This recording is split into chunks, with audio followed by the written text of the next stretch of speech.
Hi everyone, this is Joy with Create It With Joy. Welcome back to my YouTube channel. Thank you so much for stopping by and watching. This is my third card in a Fish's Journey trilogy using Lawn Fawn's new summer release products. I love how this cute little card ended up as the nighttime relaxing. So the first thing that I started to do was to cut the waves, and I'm using Simon Says Stamp Soft Navy cardstock. Now these waves are from Lawn Fawn. These are stitched wave borders. These are not from the new summer release. These are older, but I did want to have a little bit of different waves. Now I am using Pink & Main's stitched circle die, but obviously any circle die would work. And I am taking the actual circle and I'm going to be using that as the background piece. And I am inking that up to make a night sky using Distress Oxide inks in Chipped Sapphire and Blueprint Sketch. I have discovered for me that I think this makes the most perfect nighttime sky, where when you're putting the Blueprint Sketch lower and I'm doing the Chipped Sapphire at the top so it's darker, it just has this really great nighttime effect. Now I am taking my Luminart Majestic Blue and Solar Gold. These are like metallic watercolors, and I add a little bit of water to the container, and I'm just tapping that all over my night sky, and I love how that looked. It feels like stars. It feels like it's kind of shimmery and shiny from the moon somewhere. I mean, to me it is perfect. So I'm just going to clean up my work surface. I love the Tim Holtz glass media mat for this reason. Easy to clean up, easy to work with. I'm going to use my heat tool to dry that. You also could set it aside to dry, but I kind of don't have patience for that, so I'm doing a quick dry on that. I also did spray it with Imagine Sheer Shimmer Spray in Sparkle. So now I'm going to use my Misty Simon Says Stamp Intense Black ink, and I'm going to stamp my images. I'm going to be using the fish bowl, the fish, and the coconut drink.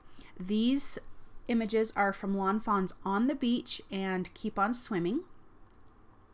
So with the fish bowl, you've got the top water line. You also have a sand line that goes into the bottom. So I inked up the fishbowl and now I'm adding the water line. I think the Misty is great for this because then your image stays the same and you can just line things up if you have to stamp it more than once. But any stamp positioning tool works great for this. I'm going to stamp my cute little fish in there and the cute little hearts because he is very happy. So I'm going to color real quick, nothing fantastic on here because there's not a whole lot of images. But for the goldfish, I am using YR07 and 15, laying down the lighter color, adding darker for shading. And he's a small image, so really you could get away with two colors. And then the cute coconut, I am using E33, 57, and 59. And I'm again laying down the light color, coming in with dark, adding in the medium, and then just blending out with the light color. Actually, I think I just did E33 and 37 to color and then added some little dark dots with the E59. So again, this is two colors with a third for some, give it some texture, to give that coconut some texture. Now I'm going to be coloring this umbrella, R4639, and then I will also be adding some blue. And I think that was a BG09 and 18. And then for the water on the fish tank, it will be BG10 and 11. And also I use the blender pen to kind of blend that out also. So more of that, R46 and 39 for the hearts, because this little fish is super, super happy at the end of the day and his final destination of his cute little journey. Okay, so here I'm going to lay down BG 11 and 10 because I want this to feel like he's swimming in some water. And then also for your glass, you can use the same color. So I used BG 11 for the water since it's a little bit darker, and then BG 10 for the upper part of the glass bowl. and that's a little bit lighter. So there's a slight distinction there. But if you want to color it all the same, it is absolutely your choice. Okay, so then I cut those out using the coordinating dies.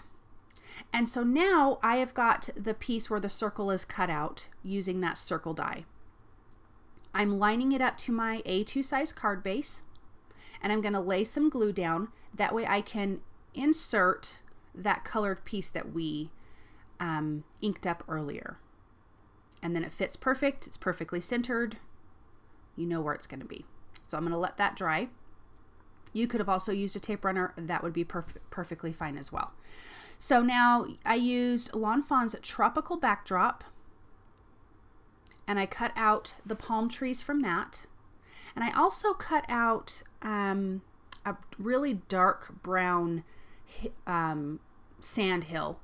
And that was from, oh my goodness, I don't remember which one I cut that out from. I will have that listed below, you guys. I'm sorry.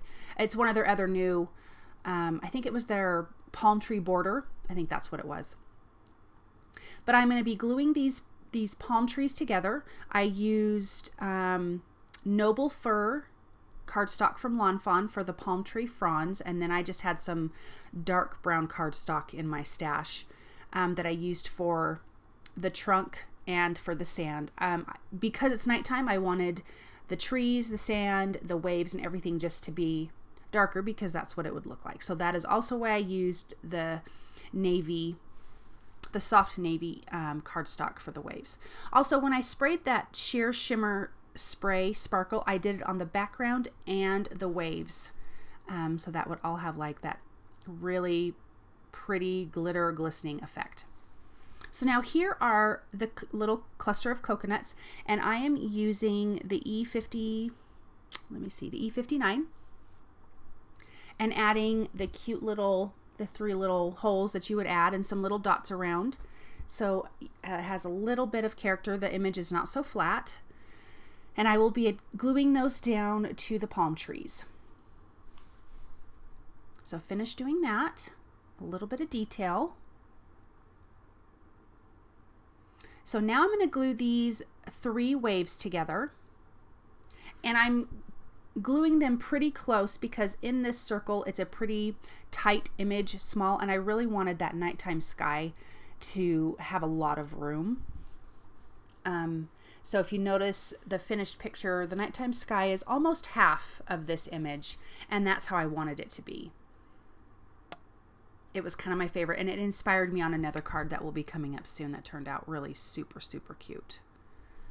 So gluing those guys together, and then I'm going to line those up behind my image. I'm just laying everything out, and then I will put that frame on top so I can get an idea of how I want things to look.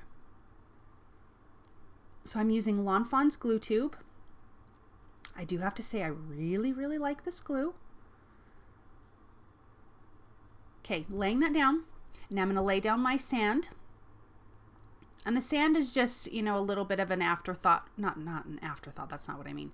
A kind of almost a side note. You don't see a ton of it, but obviously it needs to be there. I wanted the sky, the waves, and then of course this cute fish showing up.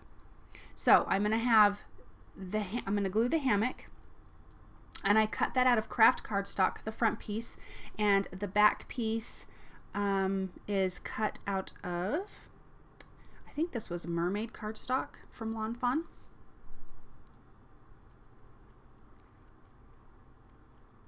And then I'm going to glue the sides of those, and I am gluing it to the palm trees before I glue it down. For me, it made it easier spacing, to be able to space the palm trees properly. So I glued that, set that aside, and now I can just center that whole thing. It kind of looks like a smile with teeth. That is so funny. So anyways, sidetrack. I can glue that, and those are going to be in the background, and then these other palm trees we are going to glue from the front. So those palm trees and that hammock are from Lawn Fawn's Hammock and Trees die set, and that is from their new release. And I'm going to glue those down using the glue tube. Get that centered in that circle there. And so you'll see those palm trees kind of peeking out from behind the frame and the other palm trees that we're going to put on top. And that just gives it some natural dimension. Trim off any excess. I think that already looks darling. So you could do the same card. That circle back piece could be the moon rising up behind it. And that would be gorgeous. Or the sun coming up in the morning. But I'm going to stamp my sentiment because I actually remembered to do that before I put everything together. So that was a miracle. And it is going to say, have a relaxing birthday. So I am stamping the word relaxing first, and then so I'm getting that nice and centered, and then I can stamp the other ones above and below. And I am using Ranger's Archival Jet Black ink because that stamps so crisp on top of Distress Oxide inks. I love how it turns out. I only needed to stamp it one time and you have this really dark crisp stamp.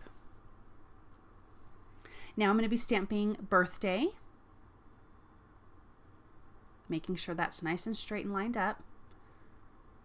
Ink that up again. And then the next set of words is going to be have a, and that will be above relaxing. I liked that everything was centered.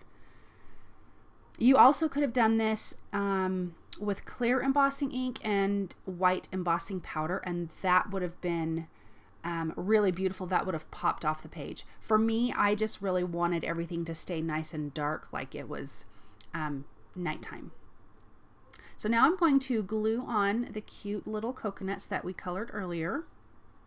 Again, I cut those out of craft cardstock and just added some dimension. You could color up some cardstock and then, you know, ink it up, color it, whatever, and then cut them out, die cut them out. It's whatever your preference is. So now I've got these great palm trees. This was again from Fawn's Tropical backdrop. And I'm going to glue those on. And then you got the cute little grass pieces that I'm going to glue those around. I felt like it still needed something at the bottom. And on the one side that I've just got the one palm tree, I did 2 pieces of grass because I like the 3, the odd number. And then on the other side where I have the 2 palm trees, I did 1 piece of grass. Not that anyone has to be that picky. And I'm not actually that picky in real life, but it just looked better to me. So now we're going to tuck that cute fish into the hammock because it die cuts with a little slit in it so you can tuck all your little critters in there. Trim off the excess. And then now we're going to add some little finishing details. I'm going to get my white gel pen, add some details to the palm trees and to the little fish, to his little cheeks. I also added some things, some little white detail to the hearts. And I'm just kind of, you know, not a ton, but tracing around the little notches on the tree trunk, on the edges of the palm trees. But you could leave it as is. You also could have inked this up with some distress inks or added some other details with a Copic marker or anything like that. Totally up to you guys how, you know, what your style is and what you like to do. So I'm going to finish that up a little bit on the grass, and I did some little cheeks on that cute fish.